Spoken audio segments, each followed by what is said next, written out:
Okey. Jadi kita kembali kepada firman Allah tadi, ya ayyatuhan nafsul mutmainnah, wahai jiwa-jiwa yang tenang. Bila baca ayat ni kita rasa macam sedih. Adakah kita memiliki jiwa yang tenang?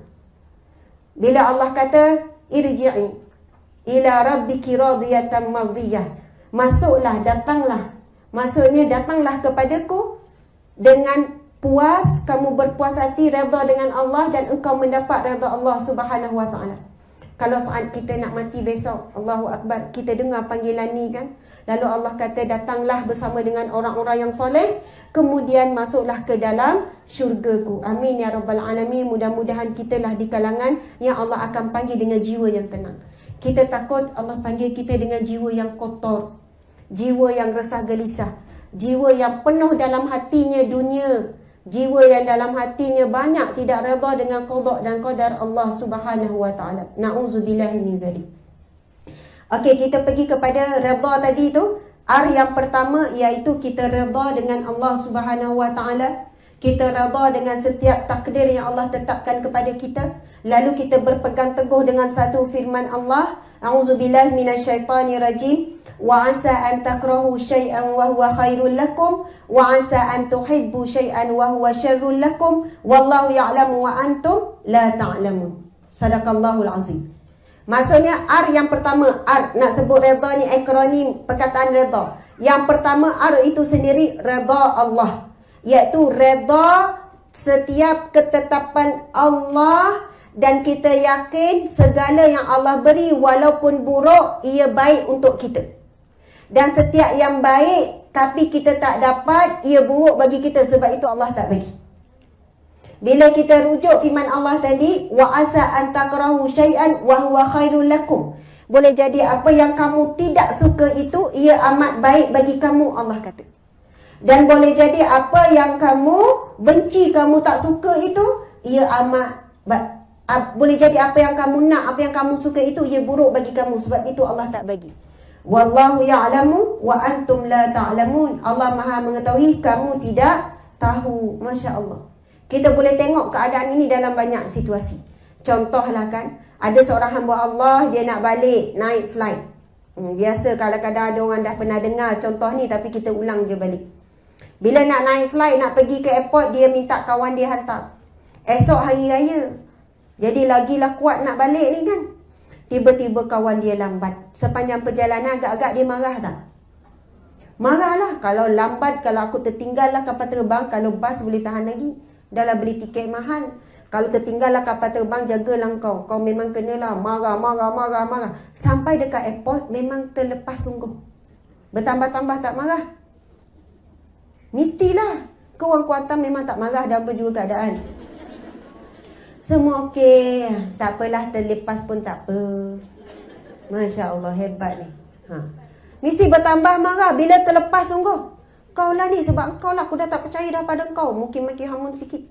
Lepas tu baliklah dengan kecewa. Lepas tu bangun pagi besok. Ini contoh je, bukan betul-betul ya. Bangun pagi esok, kapal terbang terhempas. Yang sepatutnya dia naik. Agak-agak masa ni kata apa perkataan yang keluar? Nasib baik aku tak naik malam tadi. Lupa nak ucap Alhamdulillah. Masa tu telefon kawan tu ucap terima kasih. Terima kasihlah sebab engkau lambat malam tadi. Syukurlah engkau lambat. Perasan tak kita, bila kita diuji oleh Allah, kita sangat lambat kenal Allah. Kita akan marah-marah.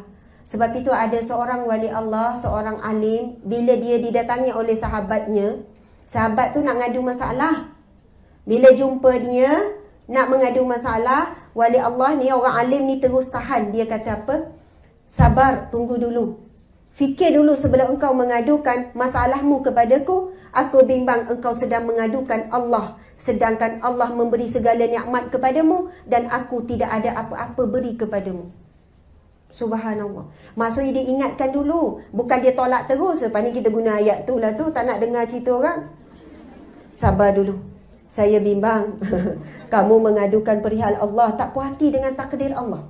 Dia ingatkan sahabat dia. Wahai sahabatku, engkau datang kepadaku yang aku tidak beri apa-apa manfaat kepadamu, untuk mengadukan tentang Allah yang memberikan kamu segala keperluan.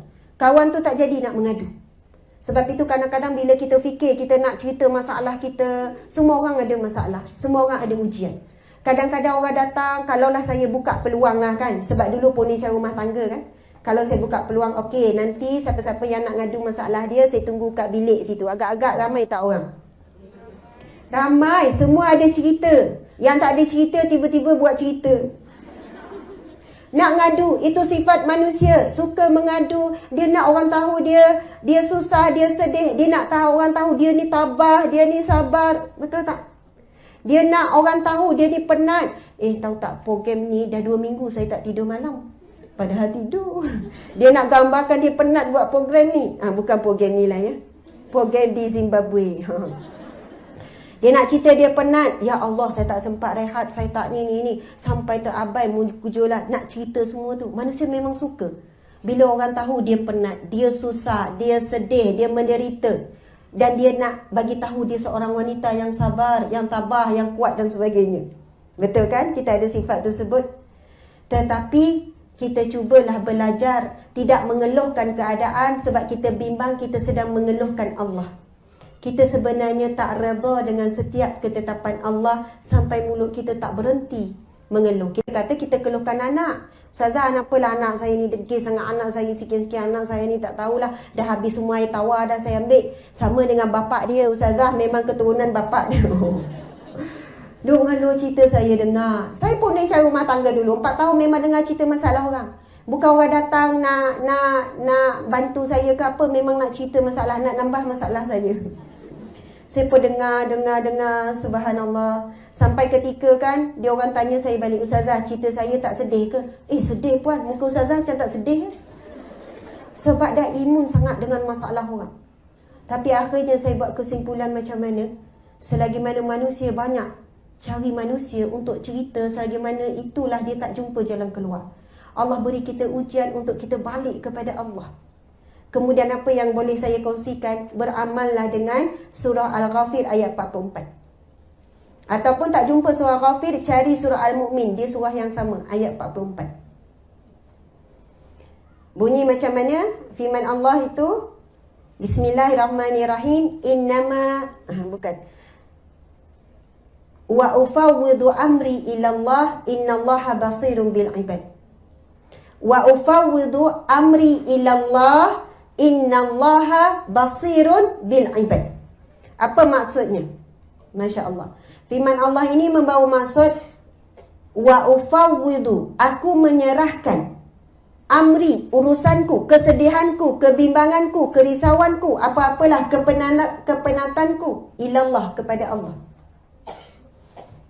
Innallaha basirun bil ibad. Sesungguhnya Allah lah yang maha melihat keadaan hamba ni. Allahu Akbar. Dalam minggu lepas ada seorang Indonesia tu datang jumpa saya, menangis-nangis, tapi saya tak sempat dengar cerita dia. Dah ramai pun orang jumpa saya menangis-nangis. Dia tak terkeluar nak cakap apa, dia menangis. Ustazah tak tahu nak cakap, tak tahu nak cakap. Tapi cakap tu kan. Tak tahu nak cakap Ustazah, tak tahu nak cerita, tak tahu. Tapi tengah bercakap tu. Saya kata, ya puan, kenapa? Alhamdulillah Ustazah, terima kasih sangat. Saya asbab Allah saja. Siapa ada dengar ceramah saya dalam sebulan lepas, ada perkara yang besar juga berlaku dalam hidup saya, yang mana guru saya ajarkan ayat ni. Wa ufawwidu amri ilallah, innallaha basirun bil ibad. Aku menyerahkan urusanku, kebimbangan, kesakitan, apa-apa yang kita nak serahkan kepada Allah. Innallaha basirun bil ibad. Ya Allah, engkau lah maha melihat keadaan hamba-Mu, setiap hamba. Orang Indonesia ni kata, Ustazah, saya baca setiap kali sujud yang terakhir 3 kali. Maksudnya sujud akhir tu, dia pun baca wa ufawwidu amri ilallah. Sambil tu dia niat apa yang dia nak serah pada Allah. Kalau nak serahkan masalah tentang suami, sungguh-sungguh dengan Allah. Innallaha basirun bil ibad. Sesungguhnya Allah maha melihat keadaan hamba ni. Kadang kita sakit kan, nak gambarkan kita sakit pada suami. Suami boleh faham tak kita sakit macam mana? Tak boleh. Kita gambarkan, bang sakit bersalin bang, macam kena hidup-hidup bang. Sakit sangat suami. Ya ke? Dia boleh faham tak? Tak faham. Bang saya penat bang, hari ni kan daripada pagi bla bla bla cerita gini-gini, tak rehat lagi sampai sekarang. Sial, penat. Dia boleh rasa tak kita penat? Tak. Kita sedih, ada orang khianat kita, menangis-nangis kita cerita, bang sedihnya kawan saya ni. Ya Allah, sedihnya cerita awak. Dia boleh rasa tak sedih kita? Tak.